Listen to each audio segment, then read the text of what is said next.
ప్రాథమిక స్థాయిలో విద్యను బలోపేతం చేయడానికి రాష్ట్ర ప్రభుత్వం ప్రీ ప్రైమరీ పాఠశాలల ఏర్పాటుకు శ్రీకారం చుట్టిందని తూప్రాన్ మండలం విద్యాధికారి పార్వతి సత్యనారాయణ పేర్కొన్నారు. జూన్ 12 నుంచి పాఠశాలను ప్రారంభించే కార్యక్రమంలో భాగంగా ఆయా గ్రామాల సర్పంచులు, పాఠశాలల ప్రధానోపాధ్యాయులు, ఆదర్శ పాఠశాలల చైర్మన్లతో మండల విద్యాధికారి సత్యనారాయణ ప్రత్యేక సమావేశం ఏర్పాటు చేశారు. ఈ సందర్భంగా ఆయన మాట్లాడుతూ పాఠశాలల్లో 25 మందికి తగ్గకుండా అడ్మిషన్లు అయ్యే విధంగా సర్పంచులు ప్రత్యేక చొరవ చూపాలన్నారు. ప్రతి పాఠశాలకు ఒక ఇన్స్ట్రక్టర్ ఆయా పోస్టులను ప్రభుత్వం మంజూరు చేసిందన్నారు. ప్రీ ప్రైమరీ పాఠశాలకు మంజూరికి ప్రత్యేక చొరవ చూపిన మండల విద్యాధికారికి సత్యనారాయణను ఈ సందర్భంగా సర్పంచులే ఘనంగా సన్మానించారు. ఈ కార్యక్రమంలో ఆయా గ్రామాల సర్పంచులు ఆంజనేయులు గౌడ్, హరీష్ గౌడ్, కౌన్సిలర్ ఐరిష్ యాదవ్, ప్రధానోపాధ్యాయులు, అమ్మ ఆదర్శ కమిటీ చైర్మన్లు పాల్గొన్నారు. ఈ విద్యా సంవత్సరం రాష్ట్ర ప్రభుత్వం మంజూరు చేసిన ప్రీ ప్రైమరీ పాఠశాలలో భాగంగా తూప్రాన్ మండలంలో 4 పాఠశాలలకు అనుమతి లభించింది. అందులో ప్రాథమిక పాఠశాల మల్కాపూర్, ప్రాథమిక పాఠశాల కొనాయిపల్లి పీబీ, ప్రాథమిక పాఠశాల వెంకటాయపల్లి, ప్రాథమికోన్నత పాఠశాల రావెల్లి, ఈ 4 పాఠశాలలకి ప్రీ ప్రైమరీ సెక్షన్ ప్రారంభించడానికి అనుమతిస్తూ అన్ని సౌకర్యాలు కల్పించడానికి రాష్ట్ర ప్రభుత్వం అనుమతులు జారీ చేసింది.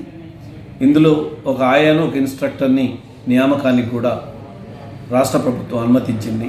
కాబట్టి ఈ 4 గ్రామాల ప్రజలు, తల్లిదండ్రులు ఈ అవకాశాన్ని సద్వినియోగం చేసుకొని ప్రభుత్వం మంజూరు చేసిన పూర్వ ప్రాథమిక పాఠశాలలో వారి పిల్లల్ని చేర్పించాలని విజ్ఞప్తి చేస్తూ ఈ ఆయా నియామకం కానీ, ఇన్స్ట్రక్టర్ నియామకం కానీ ఆ సంబంధిత గ్రామ సర్పంచ్, ఏఐపిసి చైర్మన్, పాఠశాల ప్రధానోపాధ్యాయులు నియామకం జరుగుతుంది.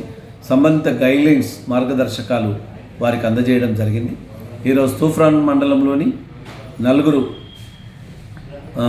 గ్రామాల సర్పంచులు, హెడ్ మాస్టర్లు, ఏఐపిసి చైర్మన్తో ముందస్తు సమావేశం ఏర్పాటు చేసుకోవడం జరిగింది.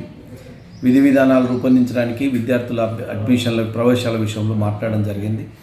గత విద్యా సంవత్సరం రాష్ట్ర ప్రభుత్వం తూప్రాన్ మండలానికి 2 పాఠశాలల్లో ప్రీ ప్రైమరీ సెక్షన్ ప్రారంభించడం జరిగింది.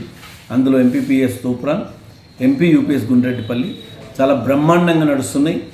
విద్యార్థులు మంచి హాజరవుతూ తల్లిదండ్రుల ప్రతిస్పందన కూడా బాగుంది. కాబట్టి వారిని వారిని ఆదర్శంగా తీసుకొని ఈ 4 పాఠశాలలు కూడా ఈ సంవత్సరం తల్లిదండ్రులు పిల్లల్ని చేర్పించి ప్రోత్సహించాలని విజ్ఞప్తి చేస్తూ FLN 1 to 5